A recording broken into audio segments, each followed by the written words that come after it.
అదే RTV app వార్తల్ని క్షణాల్లో చదివే అవకాశం ఉంటుంది. ఒక న్యూస్ పేపర్, ఒక టెలివిజన్ ఛానల్ మీ చేతుల్లో ఎప్పుడూ ఉంటాయి. ఒక ఇంపార్టెంట్ విషయం ఇదైతే మరుసటి రోజు కరెక్ట్గా ఒక 10 నిమిషాలు 5 నిమిషాలు మొత్తం ఫైనల్ ఫార్మాలిటీ చేసే ముందు వెయిట్ చేయించారు. ఆ టైంలో 50 కేజీల 100 గ్రాములు రావడం అది చాలా ఎందుకంటే టైంలీ చేసి ఉంటే 100 గ్రాములు కాదు కదా 500 గ్రాములు కూడా తగ్గించుకునే క్యాపబిలిటీ మన బాడీకి మన వ్యక్తికి ఉంటుంది, లేదా కొంత మెషినరీ ఉంటుంది, లేదా వామిటింగ్ చేయడం ఏదో జరుగుతుంది. అయినప్పటికీ కూడా మూడోది ప్రధానమైనది వినండి. అక్కడ మనం విత్డ్రా చేసుకుని ఉంటే సార్ ఒక నిమిషం వినండి sir. She doesn't deserve silver, she always deserves only gold medal. As we all know, అంతకుముందు as sir told, Japanese player ఇప్పటి వరకు ఆమెను అసలు ఎవరు ఓడించిందే లేదు. This is the first time ever she has won, she has beaten up her. అలాంటి అంత సాధించి just in few minutes she is about to be announced as gold medal winner. తనని she is not deserved by just 50 grams అనేది it is not at all fair and right. We all should stand, India should stand with her. We have to stand and she should deserve a gold medal. That's it. We should stand with Vinesh Phogat. Vinesh Phogat, Zindabad. We have to support. We are with Vinesh Phogat. Jai Hind. Vinesh Phogat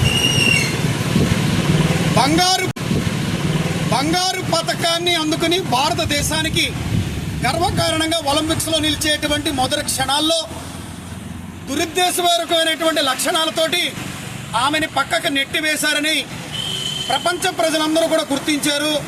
ఈ రోజున భారత ప్రజలందరూ కూడా ఆమెకు అండగా నిలిచారు. కోర్టులో తీర్పు రిజర్వ్ అయ్యింది. వెండి పథకం కాదు, బంగారు పథకం ఇవ్వాలి. భారత ప్రభుత్వం దీనికి బాధ్యత వహించాలి.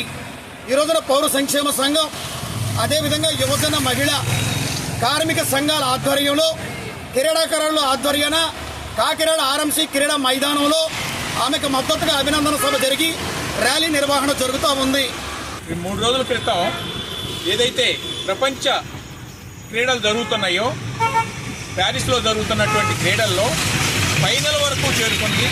ఫైనల్లో గోల్డ్ మెడల్ కోసం పోటీ చేయాల్సిన పరిస్థితుల్లో ఆమెని 53 కేజీల ఆడేటువంటి ఒక ప్లేయర్ని 50 కేజీల్లో ఆడమని చెప్పి బలవంతం చేయడం జరిగింది. అప్పటికే ఆమె శాయశక్తిలా కృషి చేసి 50 కేజీల్లోకి వచ్చింది.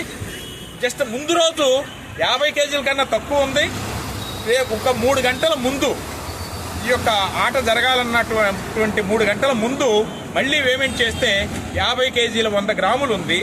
దాని కారణంగా ఈ నాయకులు అంచు యొక్క ఇన్వాల్వ్ అవడంతో చాలామంది నైపుణ్యాలు కలిగినటువంటి క్రీడాకారులు చాలామంది ఉన్నారు.